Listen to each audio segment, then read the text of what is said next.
Après plusieurs jours de canicule, les températures vont enfin chuter dans le département. Le Rhône, qui est d'ailleurs placé en vigilance orange aux orages.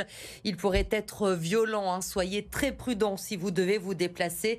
Les parcs lyonnais ont été fermés dès 15 heures. La SNCF, elle, a interrompu une partie du trafic TER dès 14h30 ce mardi après-midi. Cela concerne les lignes au départ de Lyon en direction de Bourg-en-Bresse, de Paris-le-Monial, Mâcon, Amberieu, Saint-Étienne ou encore Rouen.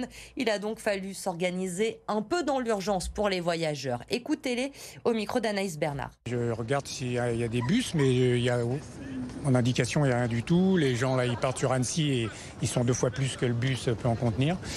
Voilà, j'essaie de faire venir un ami de 200 km pour venir me chercher. C'est la galère.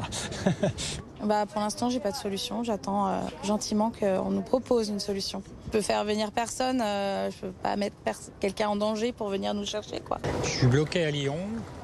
Je sais pas ce que je vais faire, parce qu'ici, il n'y a rien. Malheureusement, aucune. Il n'y a pas de bus, il n'y a rien. Très embêtant, parce que j'avais un rendez-vous médical que je vais rater, donc. Et là, je ne sais pas du tout comment je vais faire. Et les orages vont faire chuter les températures, hein. Nous allons perdre quasiment 10 degrés en moins de 24 heures. Et c'est une bonne nouvelle pour les travailleurs, car cette journée caniculaire à Lyon a encore été très compliquée à gérer. Yélis Kirazli. Sous un soleil de plomb, ils travaillent depuis l'aube sur les réseaux souterrains de cette route. Des missions difficiles en pleine canicule. La disque, c'est vrai qu'elle est lourde, surtout quand on la porte comme ça force sur les épaules. Et avec la chaleur, ça aide pas. Tout ce qui est vraiment manuel, comme poser le regard, ça c'est plus physique. Aménagement des horaires, distribution de gourdes isothermes aux 70 salariés. L'entreprise insiste aussi sur les consignes à respecter pour éviter les accidents. On a commencé un peu plus tôt ce matin et puis on va finir bien plus tôt aujourd'hui, cet après-midi, en début. À 14h au maximum, on aura fini. Et puis on s'hydrate beaucoup surtout. Ouais. Parce que là, on boit au minimum 3 litres par jour d'eau. À l'intérieur aussi, on suffoque. En milieu de matinée, dans cette boulangerie, déjà 32 degrés. Pourtant, le gérant cuit désormais son pain de 22h à 6h du matin.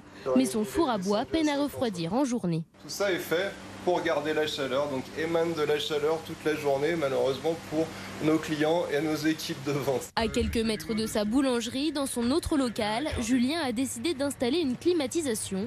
Objectif, faciliter le travail des équipes. C'est vrai que là j'ai travaillé en amont là-dessus, sur des installs de climatisation, sur des décalages d'équipes.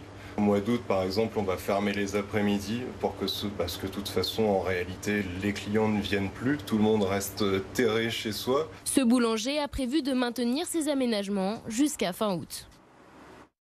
Ces fortes chaleurs sont aussi difficiles à supporter, hein, pour les personnes âgées. Alors chacun y va de son astuce pour tenter de rester au frais. Vincent Chevalier. Toute la journée, tout est fermé chez Marc et Yvonne. Pas le choix, vu l'orientation de leur appartement. C'est l'ouest là, et le sud est là. Donc forcément, l'hiver c'est parfait, mais l'été, il vaut mieux fermer. Vivre dans le noir, pas forcément un problème pour ces retraités. On a des petits parcs qui sont relativement ombragés. Et c'est vrai que dans des endroits où on peut se mettre un peu au frais. Jean va aussi chercher la fraîcheur en dehors de son appartement. Pourtant, il a une climatisation, mais elle ne fonctionne plus depuis quelques années et il ne veut pas la réparer. Déjà, l'installation, c'est cher. Avec le coût de l'électricité maintenant, c'est cher. Des publics parfois précaires, dans des appartements mal isolés, au milieu de villes bétonnées. La Fondation Abbé Pierre appelle ça la précarité énergétique d'été. Ça sauve des vies, de passer voir des personnes âgées, de prendre de leurs nouvelles. Sauf que nous sommes rattrapés par le changement climatique. Manuel Domergue, directeur des études de la Fondation. Dans les aides publiques, notamment les aides de l'ANA, MaPrimeRénov', il faut intégrer des gestes de protection face au soleil, des storbanes, installer des volets, tout ça c'est important. En France, plus de 5 millions de logements sont des passoires thermiques. Les communes de la métropole, elles, ont réactivé leur plan canicule, hein, ces derniers jours. C'est le cas à Bron notamment. Les personnes isolées peuvent s'inscrire sur un listing tout au long de l'année et elles sont appelées régulièrement pour être sûres que tout va bien. Un service apprécié des personnes âgées. Écoutez-les au micro de Jade Terlin. Les personnes sont très agréables, ils demandent si ça va, si j'ai pas trop chaud dans mon appartement, si j'ai un ventilateur, si j'ai des visites, si j'ai besoin de quelque chose. Et c'est très rassurant. Les gens âgés n'ont pas présence d'esprit de faire ce qui convient, boire suffisamment, s'abriter, etc. C'est important que les plus jeunes s'en occupent. On se rend bien compte que pour certaines personnes, ça peut être un problème, ne serait-ce si elles ne peuvent pas faire leurs courses parce qu'elles peuvent pas, il fait trop chaud, elles ne peuvent pas sortir. C'est sûr que de la chaleur comme ça, c'est extrêmement perturbant pour les gens fragiles. À Lyon, la ville multiplie les îlots de fraîcheur depuis quelques années grâce notamment à la végétalisation, que ce soit dans l'espace public, dans les écoles ou même dans les crèches.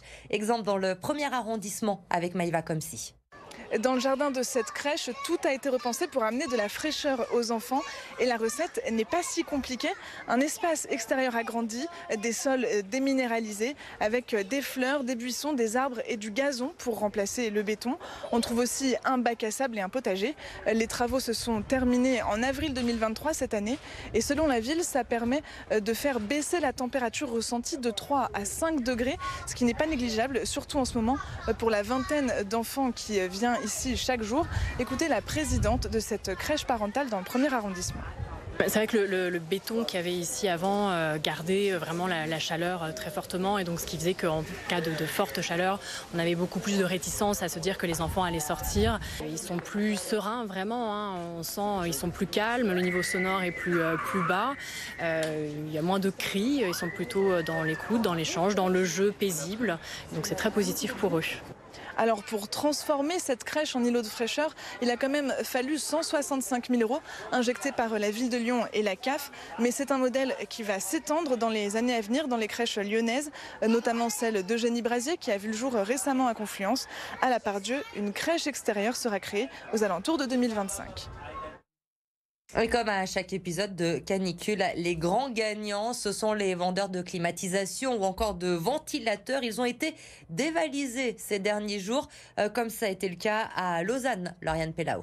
Ce sont les stars du moment, les produits phares mis en avant dès l'entrée de ce magasin, les ventilateurs et les climatiseurs. Ils ont la cote depuis l'arrivée des fortes chaleurs. Ici, les clients s'enchaînent pour demander des conseils. Sur une surface comme ça, on peut aller entre 25 et 30 mètres carrés. Michael recherche un modèle bien spécifique pour sa maison. Je cherchais une marque Dyson, entre autres, une colonne d'air pour rafraîchir la pièce.